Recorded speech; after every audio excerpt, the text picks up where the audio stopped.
Muy bien, estamos aquí en Pura Noticia PM. Vamos a seguir hablando sobre lo que ha ocurrido con el desalojo de la toma Calicheros en Quilpué, pero abordándolo también desde la perspectiva del derecho. ¿Qué ocurre con la toma Calicheros a través de la orden de demolición y el desalojo de la propiedad privada usurpada, pero también con recursos de protección de los ocupantes y la preocupación por el cumplimiento de las formalidades legales? Queremos conversar con un especialista, académico, investigador de la Universidad de las Américas, de la carrera de Derecho. Está Eduardo Bofill con nosotros. Eduardo, ¿qué tal? ¿Cómo estás? Buenas tardes. ¿Te escuchamos, Eduardo? ¿Aló?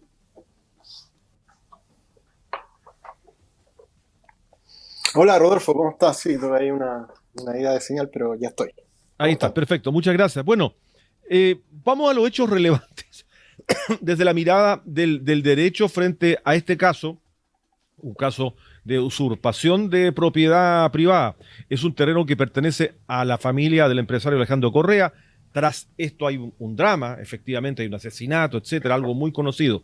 Pero vamos al detalle legal.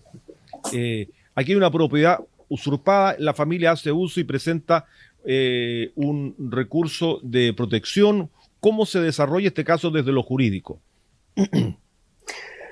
Bueno, lo primero es que estamos ante un terreno de propiedad privada, ¿no? Claro. Este terreno pertenece, como bien señalas, a la familia Correa. Alejandro fue asesinado brutalmente, ¿no? Hace 5 años y la portavoz de la familia es Valentina Correa, ¿cierto? Ella estuvo en mi colegio, a quien le mando un sentido abrazo, ¿no? En un día que debe haber sido bien difícil. Así es. Y hace un par de años estaba todavía el mandato del gobierno Piñera, ¿cierto? Piñera 2, el Ministerio de Vivienda, ¿no? Emite un decreto donde se ordena que las viviendas deben ser demolidas, ¿no? No es un desalojo propiamente tal, sino que es un decreto administrativo, ¿cierto? Donde se ordena la demolición.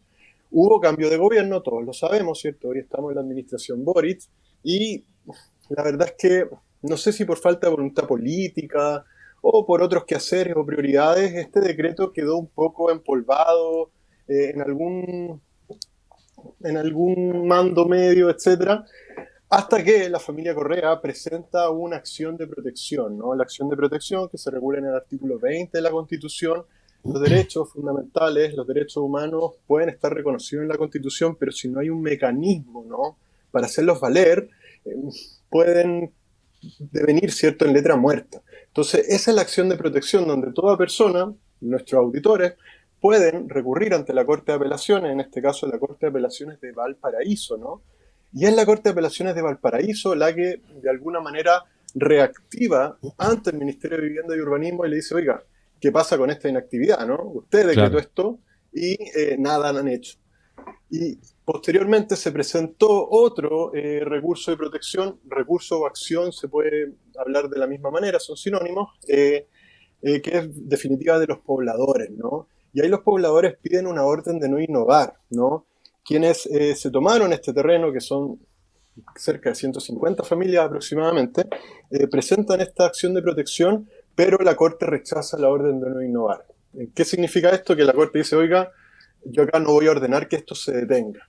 Y por tanto hoy día comenzó, ¿cierto?, la demolición de las casas. No podríamos hablar precisamente de desalojo, pero sí una demolición que tiene detrás un decreto administrativo y que tiene detrás también una orden judicial de la Corte respectiva. Así es. Eduardo, en un momento los propios ocupantes señalaron que este era claro, había que, a ver, no desalojo, como dices tú, sino que más bien destrucción de las viviendas. Entonces entraron ahí en un elemento legal para no dejar las casas. Finalmente lo han hecho y lo han hecho de manera pacífica. Digamos que esto se ha manejado y ha transitado por ese aspecto. Pero igual había ahí un subterfugio legal que se quería ocupar. Bueno, sí, yo estuve bien atento, ¿no?, a las tesis jurídicas. La verdad ¿Ya? es que yo soy doctor en Derecho, mi tesis Ujú. doctoral fue sobre el derecho a la vivienda.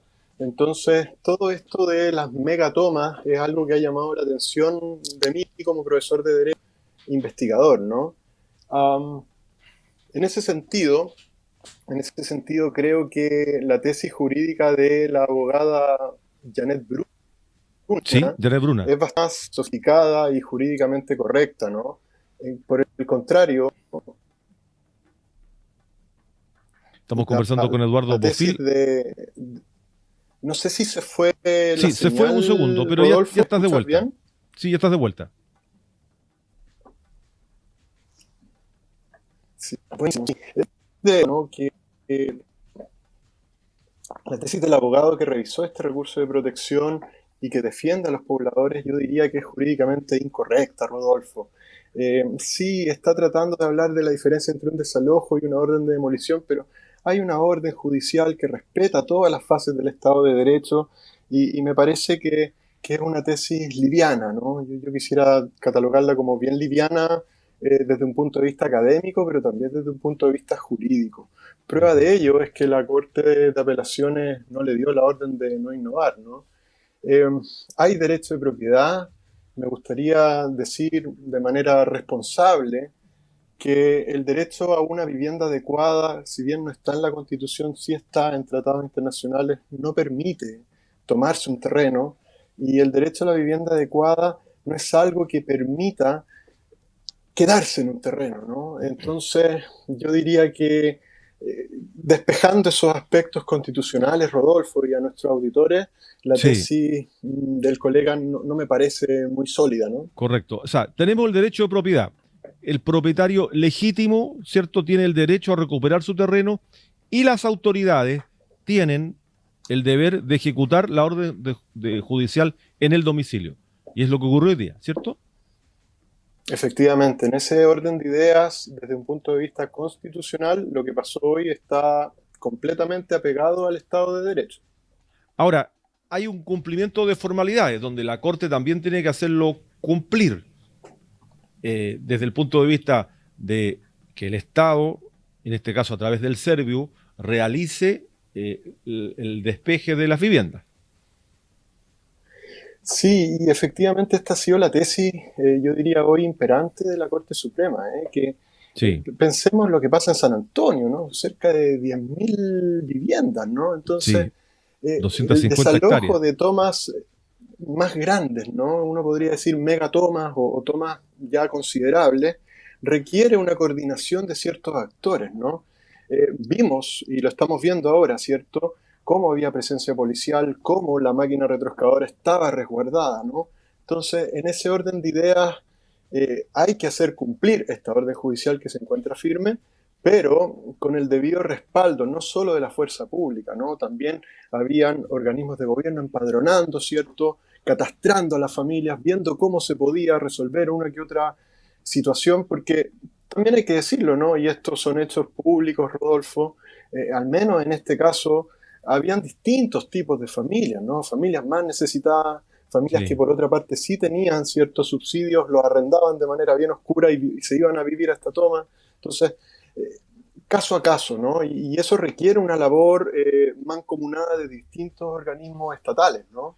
Eh, Pero sí quisiera recalcar que lo que ocurrió hoy está completamente apegado al Estado de Derecho, por Totalmente. supuesto. Pero hay un punto ahí que sería interesante también recordar o reconocer que es el derecho de los ocupantes, que si bien es cierto están en un asentamiento precario, deben gozar de un resguardo institucional a la hora de a la hora de salir del espacio que están ocupando ilegalmente.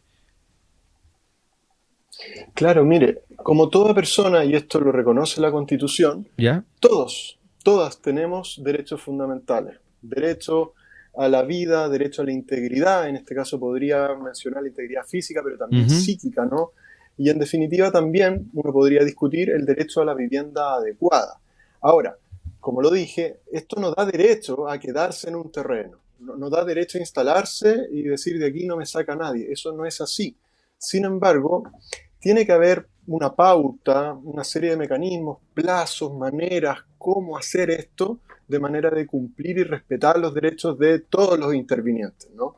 La Corte Suprema da un plazo, en este caso el plazo estaba más que vencido, ¿cierto?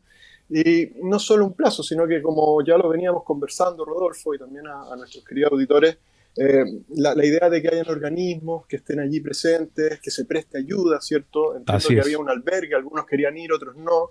Entonces, esto no puede ser llegar y sacar a las personas, pero en ningún caso significa que las ocupantes, ¿no? Van a tener derecho a quedarse allí.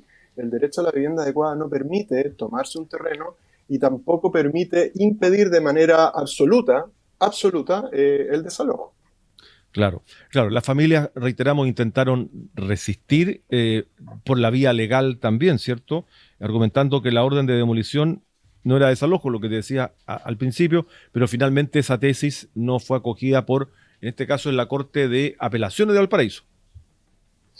Bueno, está todavía eso pendiente, ¿no? Lo que yo revisé en la mañana es que la orden de no innovar, porque esto se presentó muy Muy al encima. filo del Claro. tiempo, ¿cierto? Eh, Fue rechazada, pero es raro, ¿no? Porque si hay una orden de demolición, claro, que la persona se va a quedar allí a la intemperie. Es una tesis, yo quiero ser responsable acá, yo soy profesor, soy académico, este tema a mí me apasiona. Es una tesis bien liviana, ¿no? Quisiera catalogarla con ese adjetivo.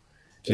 Pero bueno, todos que hemos tramitado a veces nos toca atajar penales, ¿no? Y algo se le ocurrió ahí a la creatividad del abogado. Sin embargo, quisiera ser bien preciso. Yo le escuché esto de, no lo dijo tan directamente, pero cuidado, ¿no? Porque si alguna de las personas que hoy fue retirada del lugar, ¿cierto?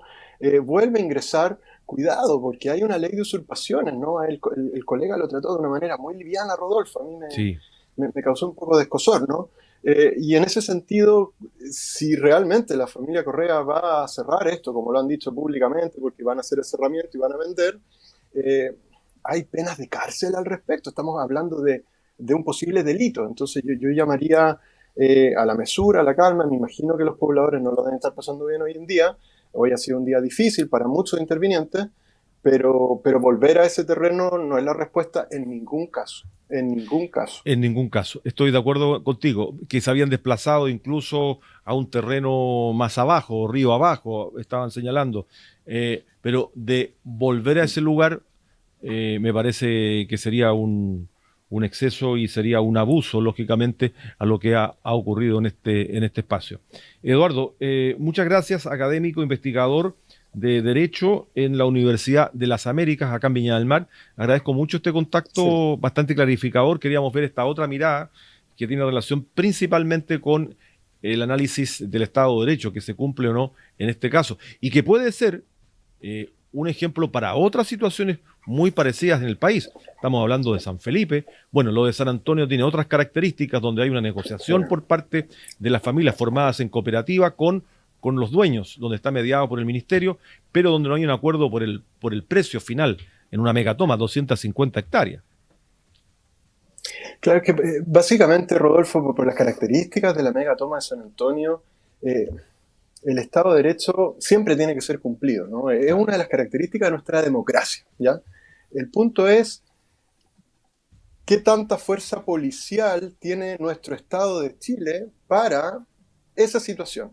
Vimos en la mañana el despliegue de hoy en día, o sea, hoy día había un contingente, tú mismo lo dijiste, llegaron carabineros de Santiago, De la región pero metropolitana, en claro. San Antonio no sé si tendremos ese contingente, ¿no? Entonces, son situaciones complejas, pero ojo que acá también hubo negociación, ¿no?